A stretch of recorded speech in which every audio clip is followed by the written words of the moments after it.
دوستان، تو این ویدیو مادران واقعی بازیگران مشهور زن ترکی رو مشاهده میکنین. پس تا انتهای ویدیو با من همراه باشین و اگه به سریال های ترکی علاقه دارین چنل رو سابسکرایب کنین، زنگوله رو هم بزنین تا به محض انتشار ویدیو با خبر بشین.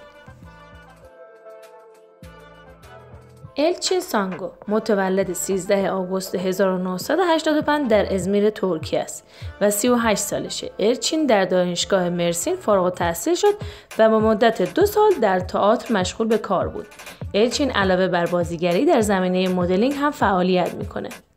الچین در سال 2015 در سریال عشق اجاره‌ای در نقش دفنه به شهرت رسید. پدرش کارمند اداره مالیات و مادرش میسرسز خانه‌دار و اصالتاً اهل قفقاز هستش. هازال کایا متولد 1 اکتبر 1990 در استانبول به دنیا آمد و 33 سالشه. او در سال 2009 در رشته هنرهای نمایشی فارغ التحصیل شد. هازال فعالیتش رو با بازی در فیلم‌های تبلیغاتی آغاز کرد و برای اولین بار با سریال جادوگر تازه‌کار پا به دنیای بازیگری گذاشت و با سریال عشق ممنوع در نقش فریها به شهرت فراوانی رسید. پدر و مادر هازال هر دو وکیل هستند و زمانی که هازال 7 سالش بود از هم جدا شدند و هازال بعد از طلاق والدینش با مادرش آیشگل زندگی کرد. دمت اوزدمیر متولد 26 فوریه سال 1992 در ازمیت ترکیه است و 31 سالشه. پدر و مادر دمت از مهاجران بلغارستانی و مادرش آیشن شنر نام داره. دمت در 8 سالگی به خاطر طلاق والدینش به استانبول نقل مکان کرد و به خاطر شرایط مالی سخت در 16 سالگی وارد رقصندگی شد. در سال 2013 با بازی در سریال من یک راز به شما میدهم برای اولین بار در قاب تلویزیون ظاهر شد و در سال 2013 در سریال پرنده سحرخیز به اوج شهرت رسید. فهریه اوژن متولد 4 ژوئن 1986 در آلمان به دنیا آمده و 38 سالشه. فهریه در سال 2005 وارد دنیای بازیگری شد. از نقش‌های مهم او میتوان در سریال‌های چکاوک، برگریزان، سعید و شورا اشاره کرد. مادر فهریه حاتیمه اوژن نام داره و خانواده پدرش از مهاجران ترکه.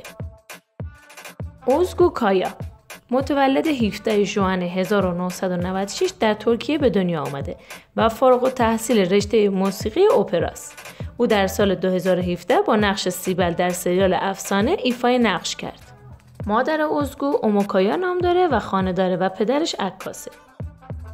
توبا بویوک اوستون متولد 5 ژوئیه 1982 در استانبول به دنیا آمده. توبا فارغ التحصیل رشته طراحی صحنه و دکوره. توبا کار بازیگری رو با بازی در 4 قسمت آخر سریال جایگاه سلطان آغاز کرد.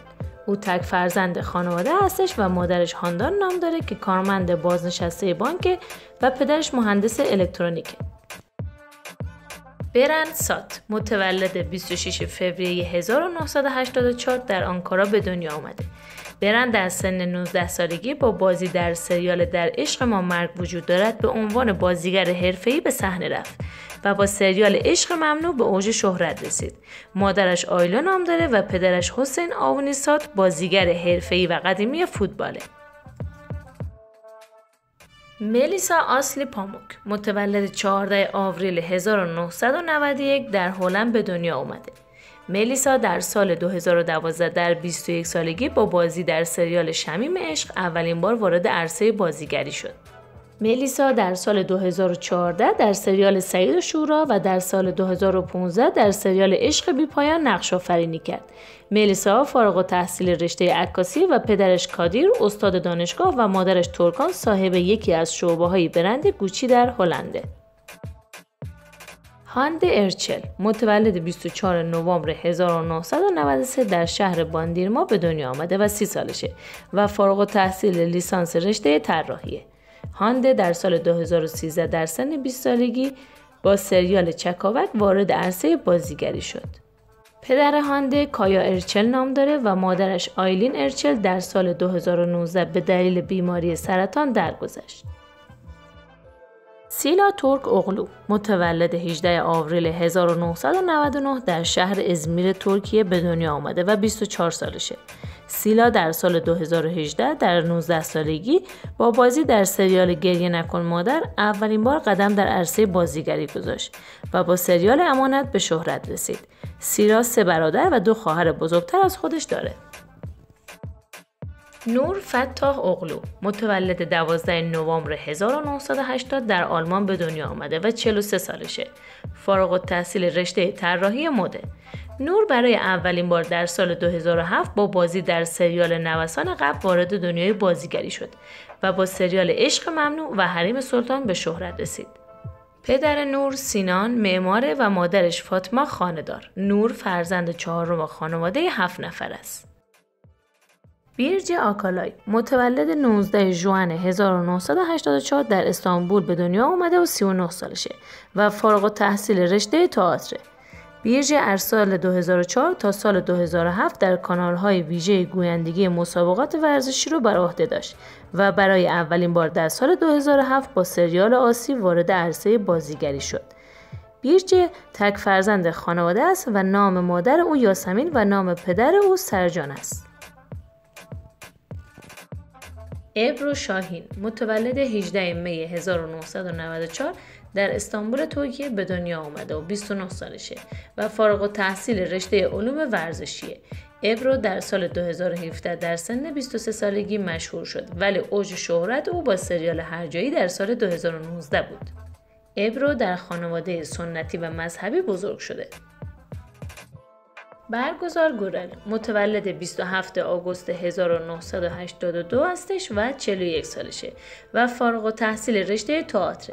از سریال های برگزار به فیلم 1001 شب، سریال حریم سلطان و سریال کارادایی میتوان اشاره کرد. پدرش تانجو گورل و مادرش مولیا دارجان هر دو بازیگر هستند. نسلیهان آتاگل متولد 20 اوت 1992 در استانبول متولد شده و 32 سالشه و فارغ التحصیل رشته تئاتر. نسلیهان برای اولین بار در سال 2006 با بازی در نقش دنیز در سریال برگریزان وارد دنیای بازیگری شد. او با بازی در سریال کاراسیودا به اوج شهرت رسید. پدر نسلیهان قبل از فوتش راننده بود و مادرش خانه‌دار و اهل روسه. هیلال آلتین بیلک متولد 21 ژانویه 1991 در ازمیر ترکیه به دنیا آمده و 32 سالشه. هیلال در سال 2013 با بازی در سریال گل سیاه و در سال 2016 با سریال عشق زندگیم شناخته شد و در سال 2018 با بازی در سریال روز روزگاری در چوکوراوا به شهرت رسید. هیلال فارغ التحصیل رشته ارتباطات و مادرش مهتاب الماسی نام داره. دوستای عزیزم ممنونم که تا آخر این ویدیو با من همراه بودید. اگر این ویدیو رو دوست داشتین لایک کنین و برای دیدن ویدیوهای بیشتر حتما کانالم رو سابسکرایب کنین.